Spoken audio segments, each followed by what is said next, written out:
alert, everyone! I have some information to tell you that may save you a ton of money down the line. What is it? It's about the gray market. Let's talk about it.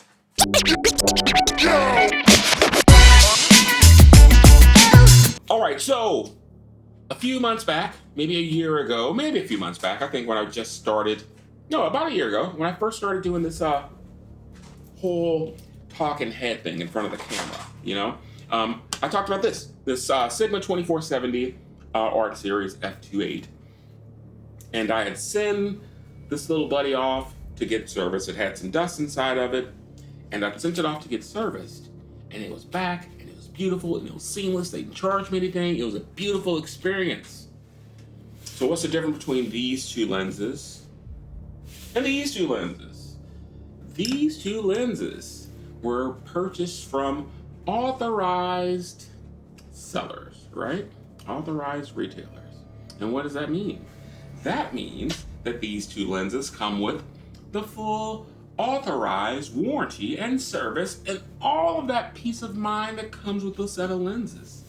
This little gem, however, my favorite lens, my go-to lens, my lens that saves my bacon more than any other lens in the kit. Reason why? It covers such a wide range of focal lengths. So I don't have to carry around two cameras if I'm covering an event. I just use one. It goes from 35 f2 to 150 f2.8. It's a Tamron. It's a great lens. It's super sharp. The autofocus is fast. It's a must-have for me in my kit. Not telling you what to do. You buy what you want. But I will say this. I bought this one just around the time when it first came out. And I was like, man, 2 stacks, $2,000. A little bit much for a lens, not really, but I didn't necessarily need it. I had a few other lenses that I've gotten rid of that covered everything I would have needed in this, but I had to bring 2 cameras. So I got this little bud, and it's a lifesaver. It's a beautiful lens. It replaces a lot of things in the bag, and I don't have to carry a lot of stuff, which is a key thing for me. So fast forward to a couple of days ago. I'm shooting my friend Amanda, and it's this little dot that keeps showing up in the shots. And I'm like, man, what's going on with this thing? It's gotta be something wrong with my lens. So I take it off, and I'm all looking inside of it, and I see a little dusty guy, little dusty buddy inside of the lens on the inside of the element. I'm like, oh shucks, I need to get it clean. I did it for this one, all nice and dandy. So this one, I figure I'll go ahead and do the same thing. Hop on to Tamron, type in all the stuff. Come to find out the hard way that this is a gray market item. I did not know, and I should have known, that the gray market is, it might as well be called a black market. It might as well be called an illegal lens sale, in my opinion, because if you get those things, at least for Tamron, they won't even touch it. They won't even consider the idea of servicing this. And I don't know if it's because you're buying it from someone who may have fiddled around with it, it may have been dropped, it may have been whatever, whatever the reason is, they won't fiddle with it. Luckily enough for this situation, this lens wasn't the culprit. It was actually the sensor on the camera. I think I was out shooting with my friend Eric. Opened up my sensor outside, and I think a piece of dust or something flew in. But, I had a little sensor cleaning kit. I got inside. I did a little operation, and now it's back to normal. But yeah, as a professional, as a person that relies on these tools to, keep the lights on, was it worth it? This lens is totally for hobbies. I take it out, I shoot birds with it. I take it on hikes. It's heavy as a Volkswagen Beetle. But, this is 100% a hobby lens. And I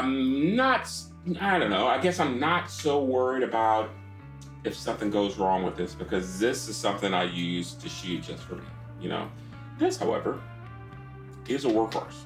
Same with that one, same with that one, same with the one I'm shooting with, same with any other lenses that are in my kit. And going with the cheaper version, I think I saved $600 by going with the reseller or the used or the renewed version, or even, in a case where you're buying it off of eBay, you're buying it off another person, if they've maybe registered the warranty, or I don't know, it's like the gray market can be detrimental to you potentially financially if you're a professional and you're rolling the dice on this. So now, if it's something that you use in your kit and you rely upon it, I mean, those few $100, I mean, that's easily an insurance deductible or something that you may have to call upon to get this thing replaced. Luckily I didn't have to send it in. Luckily I didn't have to, go make a deal with the devil to get it repaired because it wasn't the lens itself. However, going forward, I will definitely make sure that every lens that I purchase that's in my permanent collection is from an authorized source. And if I need something just to do a project, I'm gonna rent that mofo. Because if this thing goes down, could I have brought something else out? Yes, I could have brought, like an 85-1.4 and a 24-70 and probably did the same thing I wanted to do with that, if I had to cover an event or a wedding or something like that. But, yeah, there's that. So, that's neither a tip nor a trick. Maybe some advice, maybe some insight, maybe a little peek behind the curtain into what it's like for an independent, hardworking photographer. We'll get back into the regularly scheduled stuff, but I just wanted to jump in and share this bit of life lessons that I learned about this, my favorite lens, the hard way. Thanks for watching.